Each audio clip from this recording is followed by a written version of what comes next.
నేను చదువుతాను. 2 సమయాలు 17వ అధ్యాయము 8వ వాక్యం మాట రాయబడింది. దేవుడు నీ తండ్రియు అతని పక్షమున ఉన్న వారందరూ మహాబలాఢ్యుడనియు అడవిలో పిల్లలను పోగొట్టుకున్నటువంటి ఎలుగుబంట్లను పోలిన వారై ఎలుగుబంట్ల వంటి వారై రేగిన మనసుతో ఉన్నారనియు నీకు తెలియను. దేవునికి స్తోత్రం. హల్లెలూయా హల్లెలూయా. చక్కని మంచి మాట రాయబడింది. దేవుడు ఏమని రాయబడిందంటే అబ్షాలోము దావీదుకు వ్యతిరేకంగా లేచినప్పుడు దావీదు అలసట నొంది కనీసం కాళ్ళకి చెప్పులు లేకుండా యెరూషలేమును వదిలిపెట్టేసి సింహాసనం వదిలిపెట్టేసి కొండల గుహలను దాటుకుంటూ నడుచుకుంటూ ప్రయాణం చేస్తున్నప్పుడు బాగా అలసట నొంది ఉన్న సమయంలో అహీతోపెలు ఒక ఆలోచన చెబుతాడు అబ్షాలోముకి. నీ తండ్రి అయినటువంటి దావీదు అలసట నొంది ఉన్నాడు. ఈ అలసట సమయంలోనే అతను సైన్యమంతా అలసట పొందున్నాడు, బాధతో ఉన్నాడు, దుఃఖంతో ఉన్నాడు. అబ్షాలోమా, ఇదే సమయము, సరైన సమయం, నీ తండ్రిని చంపాల్సిన సమయము, నీ తండ్రి చచ్చిపోయే సమయం, ఇదే సమయము, అతను మనం జయించవచ్చు అని చెప్పేసి అబ్షాలోముకి సలహా చెబితే, అహీతోపెలు సలహా చెబితే ఆ సలహాను ఏం చేశాడంటే దేవుడే చెడగొట్టాడు. దేవుడే ఆయన పక్కన పెట్టేశాడు. ఆయన కంటే ముందుగా అర్కీయుడైనటువంటి హూషై 5వ వచనంలో ఉంది. అర్కీయుడైనటువంటి హూషై ఏమి చెప్పునో తెలుసుకుందామని చెప్పేసి దావీదు స్నేహితుడు అర్కీయుడైన హూషై, దేవుని దావీదు స్నేహితుడైన హూషైనైనా అసలు దావీదుతో ఉన్నటువంటి స్నేహితుడైనటువంటి హూషై ఏం చెబుతున్నాడని అబ్షాలోము అహీతోపెలు ఆలోచన పక్కన పెట్టేసి హూషై యొక్క ఆలోచనకు వస్తాడు. అప్పుడు హూషై చెబుతాడు, అయ్యా అబ్షాలోము, నీ తండ్రి అయినటువంటి దావీదు అంటే సామాన్యమైన వ్యక్తి కాదు. నీ తండ్రి అయిన దావీదు ఎలాంటి వాడంటే ఆయన మహాబలశాలైన యుద్ధమందు ప్రవీణత కలిగినటువంటి వ్యక్తి, యుద్ధములో నేర్పరతనం కలిగినటువంటి వ్యక్తి. ఆయన సైన్యంతో కలిసి పండుకోడు రాత్రిపూట, కాబట్టి సైన్యంతో కలిసి ఉన్నాడు. కాబట్టి ఆయన ఎలాగున్నాడంటే రేగిన మనసుతో ఉన్నాడు. చూడండి, బైబిల్ లాగలో చక్కగా మంచిగా సెలవిస్తుంది. 8వ వచనంలో నీ తండ్రియు అతని పక్షమున ఉన్న వారందరూ మహాబలాఢ్యులు, అడవిలో పిల్లలను పోగొట్టుకున్నటువంటి ఎలుగుబంట్ల వంటి వారై రేగిన మనసుతో ఉన్నారు. దేవునికి స్తోత్రం. రేగిన మనసుతో ఉన్నారంట. రేగిన మనసు అంటే మహారోషంతో, కోపంతో ఎవరు ఎక్కడ దొరుకుతారో చంపేద్దామన్నట్టుగా ఉన్నారంట. దావీదు యొక్క సైన్యం ఏమిటారు, ఆయన చాలా బలాఢ్యుడు అని హూషై చెప్పడం ప్రారంభించాడు. దేవుడు జాగ్రత్తగా గమనించండి. దావీదు యొక్క మనస్సు రేగిన మనస్సుతో ఉన్నాడు, సైన్యము రేగిన మనస్సుతో ఉన్న. దేవుడు ఎందుకు తెలుసా? శత్రువైనటువంటి వాడిని చంపాలన్న ఉద్దేశంతో. ఆ శత్రువు ఎవడో కాదు, అబ్షాలోమే. ఆయన సొంత కుమారుడే తండ్రికి వ్యతిరేకంగా లేచాడు, సొంత కుమారుడే తండ్రికి సింహాసనం వ్యతిరేకంగా లేచాడు, సొంత కుమారుడే తండ్రి సింహాసనం వ్యతిరేకంగా లేస్తే దేవుడు ఒప్పుకుంటాడా? దేవుని బిడ్డ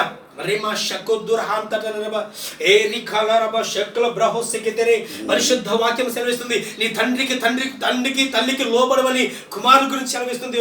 నీ కుమారులకి కోపం రేపక వారి దైవభక్తులు పెంచమని వాక్యం సెలవిస్తుంది.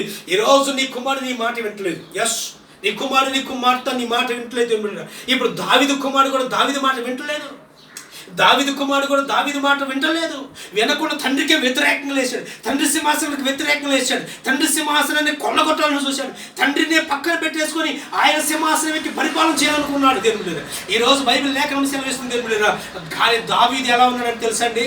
సింహాసనం వదిలిపెట్టి పారిపోతున్నా ఆయన హృదయం మాత్రం రేగిన మనసుతో ఉంది. ఆయనతో ఉన్నటువంటి వ్యక్తులు సైన్యం అంతా కూడా ప్రయాణం చేస్తున్నా రేగిన మనసుతో ఉన్నాడు. సింహాసనం వదిలిపెట్టినా, తన లైఫ్ను వదిలిపెట్టినా కానీ ఆ దావీదు మాత్రం చాలా భయంకరమైన స్థితిలో ఉన్నాడు. దేవునికి మహిమ కలుగుగాక. జాగ్రత్తగా గమనించండి. ఈరోజు జ్ఞాపకం చేయండి. తండ్రికి వ్యతిరేకంగా లేచి వస్తున్నావా? తల్లికి వ్యతిరేకంగా లేస్తున్నావా? ఈరోజు అది దేవుని చిత్తమే కాదు, అది దేవుని నిర్ణయమే కాదు. ఈ లైవ్ ద్వారా దేవుడు నీతో మాట్లాడుతున్నాడు. తండ్రికి వ్యతిరేకంగా లేస్తే, తల్లికి వ్యతిరేకంగా లేస్తే అది శాపగ్రస్తమైన జీవితంలోకి వెళ్తావు, సమస్యల వలయంలోకి వెళ్తావు, శోధన కాలమైన జీవితంలోకి వెళ్తావు. దేవుని బిడ్డ చివరకు దేవుని బిడ్డ దావీదుకి విజయం వచ్చింది, అబ్షాలోము మాత్రము కనిపించకుండా పోయాడు. దేవుని బిడ్డ ఈరోజు జ్ఞాపకం చేసుకోండి. దేవుని ఆత్మ దేవుడు నీతో మాట్లాడుతున్నాడు. నీ కుటుంబాన్ని దేవుడు బాగు చేయాలని, నీ కుటుంబానికి దావీదు కుటుంబానికి ఎందుకు అంత పరిస్థితి వచ్చిందంటే కొన్ని సమస్యలు, కొన్ని శోధనలు అలాగా ఆయన తరుముకుంటూ వచ్చి ఆ సమస్యల వలగుండంలో వెళ్ళిపోయాడు. అందుకని తండ్రి మాటను లెక్క పెట్టలేని పరిస్థితి వచ్చింది. దైవచనము దేవుడు మనతో మాట్లాడుతున్న మాట జ్ఞాపకం చేసుకోండి. రేమా షక్లు బ్రహస్యకేది. కానీ దావీదు ఆయనతో ఉన్నటువంటి వాళ్ళు ఎలుగు రేగిపోయినటువంటి మనసుతో ఉన్నారు. రేగుతున్న మనసు అంటే ఎలుగుబంటినైనా మూర్ఖునైనా ఎదుర్కోవచ్చును, కానీ తన పిల్లలను పోగొట్టుకున్న ఎలుగుబంటినైనా ఎదుర్కోవచ్చు, కానీ మూర్ఖుని ఎదుర్కొనలేమని సామెతల గ్రంథంలో 17వ అధ్యాయంలో ఒక మాట రాయబడింది. దేవుని సామెతల గ్రంథం 17వ అధ్యాయంలో 12వ వాక్యాన్ని మనం చూస్తే ఎవరు రాయబడింది తెలుసండి? సామెతల గ్రంథం 12వ అధ్యాయం 17వ అధ్యాయం 12వ వాక్యంలో చక్కని మంచి మాట రాయబడింది. తన పిల్లలను పోగొట్టుకున్న ఎలుగుబంటిని ఎదుర్కోవచ్చు, కానీ మూర్ఖుడు చేస్తున్న పనులు మాత్రం ఎదుర్కొలేమంట. మూర్ఖుడు చేసే పనులు ఎదుర్కోలేము. పిల్లలను పోగొట్టుకున్నట్టు ఎలుగుబంటిని ఎదుర్కోవచ్చు అంట. దాంతో ఎలుగుబంటితోనే పోరాడవచ్చేమో. మళ్ళీ పిల్లలను పోగొట్టుకున్నది ఎలుగుబంటి. అయినా ఇప్పుడు ఎలా ఉండదని రోషంతో రేగిన మనసుతో ఉండదా, కష్టంతో ఉండదా, కోపంతో ఉండదా, ఆవేశంతో ఉండదా ఎలుగుబంటి? దాన్ని ఎదుర్కోవచ్చేమో, కానీ మూర్ఖుడు మాత్రం ఎదుర్కోలేమంట. మూర్ఖ పనులు చేస్తున్నావా? మూర్ఖత్వంతో చేస్తున్నావా? మూర్ఖమలు నేను చేస్తా, ఇంతే చేస్తా, నువ్వేం చేసుకో అనుకుంటున్నావా? అంటున్నారు నీ పిల్లలు. నేను ఇలానే బ్రతుకుతా, నేను ఇలానే జీవిస్తా, నేను ఇలానే ప్రవర్తిస్తా. మూర్ఖత్వంగా ప్రవర్తిస్తున్నావు, మూర్ఖమైన పనులు చేస్తున్నావా? ఈ రోజుల్లో కుటుంబాల్లో కూడా భార్య భర్తలు కూడా మూర్ఖమైన పనులు చేస్తున్నారు. దేవుడు నీకు వ్యతిరేకంగా, నాకు వ్యతిరేకంగా నువ్వు ఈ పని చేసే కాబట్టి నీకు వ్యతిరేకంగా నేను ఈ పని చేస్తానని చెప్పేసి అనుకునే భార్య భర్తలు లేరంటారా? ఉన్నారు దేవుడు, ఉన్నారు. దేవుడు జ్ఞాపకం చేసుకున్నగా కట్టివారు, దేవుడు జ్ఞాపకం చేసుకున్నగా. Mighty power of God, mighty Jesus, mighty Holy Spirit of God. రీబ్రహౌస్ కుట్టర సెతరి. ఇదిగో వ్యతిరేకంగా పనులు చేయవద్దు, మూర్ఖమైన పనులు చేయవద్దు. మూర్ఖుని ఎదుర్కొనే దేవుడు. మూర్ఖత్వంతో మన మనసును ఉంచుకోకూడదు. మూర్ఖమైన హృదయం కాదు మనకు కావాల్సింది, దేవునికి ఇష్టమైన హృదయం కావాలి. ఆమేన్. అది ఉండును గాక. బైబిల్ లేఖనం సెలవిస్తుంది, దేవుడు ఎవరి మనసునైతే రేపుతున్నాడో వాళ్ళు వచ్చి దేవుని మందిరంలో పరిచయం చేస్తున్నాడు. ఎవరి మనసును రేపు దేవుడు రేపాడు, శత్రువుపైన విజయం దేవుడు ఇస్తున్నాడు. అంతే కూడా కాదు దేవుడు, ఇంకా ఎంత దేవుడు దావీదు మనసును రేపుతున్నాడు. దావీదుతో ఉన్నటువంటి సైన్యము మనసును దేవుడు రేపి ఉంచాడు. కాబట్టి ఏ శత్రువు వచ్చిన హతము చేయాలని వాళ్ళు పగతో ప్రతీకారంతో ఉన్నారు. దేవుడు నీ తల్లికి తండ్రికి వ్యతిరేకంగా లెగుస్తున్నావేమో, ఈరోజు జ్ఞాపకం చేసుకో. ఆ రేపబడిన జీవితము పడిపోవటానికే దేవుడు, అది దేవుడు మీకు దూరం చేయను గాక. ఇలా ఏ దూరం వీక్షిస్తున్న ప్రియ దేవుడు బిడ్డ, ఇక్కడున్న ప్రియ దేవుడు బిడ్డ, మీరు అందరూ కూడా జ్ఞాపకం చేసుకోండి. దేవునికి వ్యతిరేకంగా మనం ఏం పని చేయదు. ఒకవేళ మనం కూడా దేవునికి వ్యతిరేకంగా పోయి దేవునికి వ్యతిరేక పనులు చేస్తున్నామేమో, దేవుడికి కోపం వచ్చే పనులు చేస్తున్నామేమో, దేవుని చిత్తంలో జరిగించుకుని దేవుని చిత్త ప్రకారం నడవకుండా మన ఇష్ట ప్రకారం నడుచుకుంటున్నామేమో, మన హృదయం రేపబడుతుందేమో. అది సాతాను గాడు నేను రేపుతున్నాడు, సాతాను గాడు ప్రేరేపణ కలుగుతుంది. దేవుడు నిన్ను ప్రేరేపిస్తే నేను ఆశ్చర్యకరంగా ఉంటావు. సాతాను గాడు నిన్ను ప్రేరేపణ చేసి నీ తండ్రికి వ్యతిరేకంగా లేవచ్చు, నీ దేవునికి వ్యతిరేకంగా లేకుసాను కనుక మాట్లాడితే, ఇదిగో దేవుని బిడ్డ జాగ్రత్త. లోకాశల ప్రేరేపణ కలుగుతున్న బాగా ఇష్టానుసరమైన ప్రవర్తనకు ద్వారం తెరవబడుతుందేమో. నీ లోకాశల్లోనికి కొట్టుమెట్టాలన్న ఆశ కలిగి ఉన్నావు, జాగ్రత్త. నీ ప్రేరేపణ ఏ ప్రేరేపణ? దేవుని ప్రేరేపణ, లోక సంబంధమైన దైవ ప్రేరేపణ.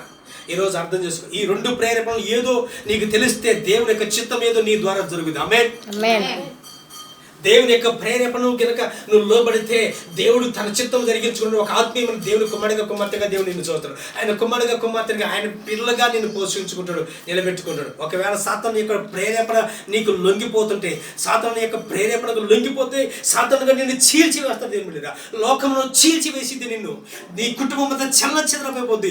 అలాంటి స్థితి దేవుడు నీకు దూరం చేయనుగాక. ఆమేన్. ఏ ప్రేరేపణకు లొంగిపోతున్నావు? ఈ మధ్యాహ్న కాల సమయంలో ఆలోచించు. ఏ ప్రేరేపణ నేను లోపల నుంచి బయటకు లేవనెత్తి రేపుతుంది? Mighty Jesus.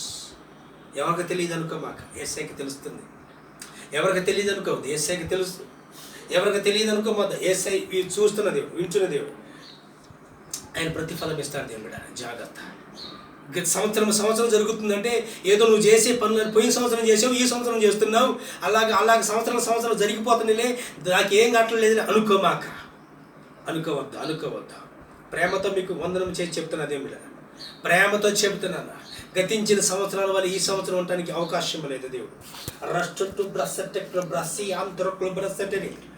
నీ స్థితిని మార్చాలని దేవుడు ఇష్టపడుతున్నాడు. లైవ్లో ఉన్న ప్రియదేవుడు అందరి స్థితులు మార్చాలి. ఇక్కడ ఉన్న బిడ్డలు అందరి స్థితులు మార్చాలని దేవుడు ఇష్టపడుతున్నాడు. ఆయన ఇష్టపడే దేవుడు నిన్ను వాడుకోవాలని ఇష్టపడుతున్నాడు.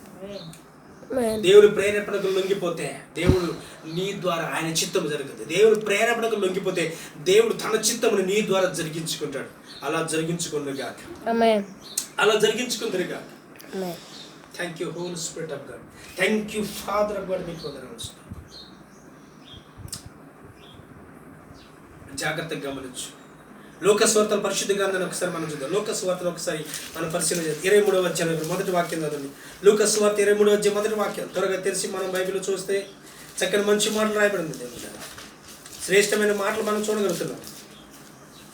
ఇదిగో, అంతటా వారందరూ లేచి ఆయనను పిలాతు నొద్దకు తీసుకుని పోయి, ఇతడు మా జనమును తిరగబడ ప్రేరేపించుచు కైసరుకు పన్ని వద్దనియు తానే క్రీస్తు అని ఒక రాజుని చెప్పగా మేము వింటిమని ఆయన మీద నేరం మోపడం ప్రారంభించాడు. యేసు ప్రభువును పట్టుకున్నారు. దేవుడు సైన్యాధిపతులు, మతాధికారులు పట్టుకొని యేసు ప్రభుని ఎక్కడ తీసుకుపోయి పిలాతు దగ్గర తీసుకుపోయి ఏమని చెబుతున్నారంటే యేసు ప్రభు మీద నేరారోపణ చేస్తున్నారు, నిందారోపణ చేస్తున్నాడు. యేసు ప్రభు ఏమని చెబుతా, మా జనాలను ప్రేరేపిస్తున్నాడయ్యా, ఆయన మా జనాలను రేపుతున్నాడయ్యా అని చెప్పేసి దేవుని మీద నిందన మోపడం మొదలుపెట్టాడు. కైసరుకు పన్ని వద్దని నేనే క్రీస్తుని చెప్పుకుంటున్నాడయ్యా అని చెప్పేసి యేసు ప్రభు మీద నేరం మోపడం మొదలుపెట్టాడు. దేవునికి స్తోత్రం. ఎంత బాధకరము. యేసు ప్రభు ఏనాడు కూడా దేవుడు ప్రజలను రేపలేదు, ప్రజలను రేగినటువంటి మనుషులనే దేవుడు ఓదార్చాడు. దేవుడు బలహీనమైనటువంటి మనుషులను దేవుడు బలపరిచాడు. అనారోగ్యంగా ఉన్న వాళ్ళని సంపూర్ణ ఆరోగ్యాలుగా మార్చాడు. యేసు ప్రభు సమస్తాన్ని ఆయన బాగు చేసుకుంటూ వస్తే ఆయన మీద ప్రజలు రేగుతున్నారు. ఏమనంటే ఈయన మా మీద జనాలు తిరగలేపాడయ్యా అన్నట్టుగా మాట్లాడుతున్నాడు. ఎంత ఉల్టా మాట్లాడుతున్నారో చూడండి. ఈ రోజుల్లో నీవు సత్యం మాట్లాడుతున్నావు, యథార్థం చేస్తున్నావు, పరిశుద్ధమైన మార్గంలో ఉన్నావు, సత్యమైన మార్గంలో ఉన్నావు, కానీ నీకు ఉల్టాగా అనేక మంది లెగిసి వస్తున్నారా? ఈరోజు జ్ఞాపకం చేసుకో. సత్యంలో నువ్వు ప్రకటిస్తున్నప్పుడు, యథార్థమైన ప్రవర్తన చెబుతున్నప్పుడు, నీతి కలిగిన మార్గంలో నిలబడాలని నువ్వు ఇష్టపడుతూ నిలబడుతున్నప్పుడు నీకు వ్యతిరేకంగా ఏదైనా సమాజం లెగుస్తుందా? సాతాను సమాజం లెగుస్తుందా? ఇదిగో యేసు ప్రభు కూడా సాతాను సమాజం లెగిసింది దేవుని మీద. అయినా కానీ వాళ్ళు ఏమి నేరాలన్నీ కూడా ఏవి కూడా నిరూపణ చేయలేకపోయారు. కానీ ఆయన ఈ లోకానికి వచ్చిన విధానం ఏంటంటే అందరి కొరగా చనిపోవాలి కాబట్టి చనిపోయారు దేవుని మీద. హల్లెలూయా. నీకు వ్యతిరేకంగా లేచి వచ్చి ఏ ఆయుధం వర్ధులదు.